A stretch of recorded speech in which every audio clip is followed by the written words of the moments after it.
Well, congratulations, Joe. You are a father of three and you just had your baby boy. So, how would you teach your children about adversities and failure? Teach them that everybody fails. Like if you're not failing at something, you're not. I mean, your goals aren't like big enough, right? Like everybody's gonna fail. Everybody's gonna get knocked down. You just gotta pick yourself up and keep moving forward. And work hard. I think my kids, especially, I have a 12-year-old daughter, and she's seen how I've worked her whole life, and she understands. And I'm like, she doesn't see me out partying. She doesn't see me doing anything. It's work and my family. And that's it. So Mm, yeah. I think that's already. And you spoke earlier briefly about, in your earlier life, you were a little bit of a wild child.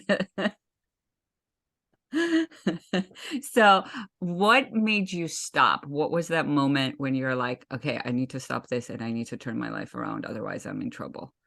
When you start to see like everybody else go to prison, right? Mm, The way it works is some people get caught, some people don't. I don't judge anybody because I could have been right there with them.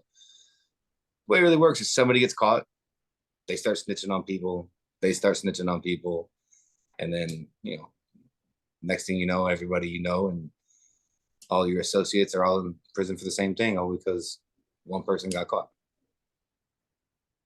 yeah. I call it the Miami way. It's a little different down here. You find yourself under the bus real fast, huh? Yeah, yeah. I mean, I know people that you know. I don't know. So, Man, thing I do where I told people that I used to work every single day, like mm, every day. So like my record in a year, 364 days out of 366 days, where I physically drove my ass to the gym and I worked. So the 2 days that I had off, people like, oh, what was it, Christmas and New Year's Day? No, I worked those days. It was the day my daughter was born. I didn't work. And I went right back to work the next day. And then another day, the day before my baby shower for her, my dad got into a bad motorcycle accident. And I happened to be sitting with my brother when we got the call. And we drove straight to Sarasota to check on him and had to cancel a day at work. Drove up there for a couple hours, made sure he was okay, and then drove back down and made it to work the following day. So it's hard work.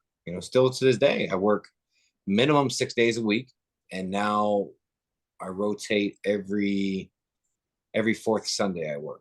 So every once a month I got to work the entire 7 days. is it harder for you to hire like good staff, like hardworking staff that's willing to put in the hours? 100%. And that's just not my industry. We have Mm, a lot of other business owners from real estate to um, even like landscaping, and they all say the same shit. Nobody wants to work. And I also read another piece. I read a lot of stuff because like people, it's hard to find a credible source these days, right? mm, So like if you hear something, you want to check on it before you speak on it. And most of the times I want to see like multiple sources. Like, and it's hard to get like Fox News and CNN to agree on a topic. So it's kind of hard. And I was reading that like welfare and the government assistance pays as well as the middle class.